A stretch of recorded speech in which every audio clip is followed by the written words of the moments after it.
I stitch something almost every day, and I'm always changing my needles from sewing to embroidery, embroidery to sewing, patchwork, piecing, quilting. And that has renewed my love for the Echidna Needle Organiser. I don't know if you've seen this great tool, but here she is.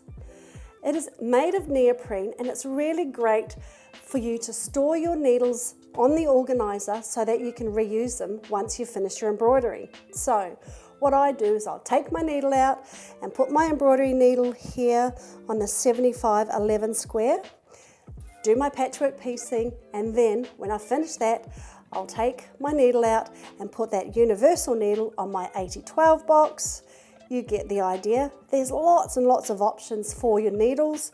Universal, ballpoint stretch, quilting, microtex, top stitch, they're all here. Denim.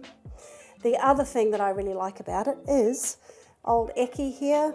He's a great place for me to store my pins. I don't know about you, but I'm a serial, take my pins out and throw them in front of the machine. But with my needle organiser, I just poke them into Echy and they don't roll away. So if you're like me and you're a serial needle changer, grab one of these. They're really useful.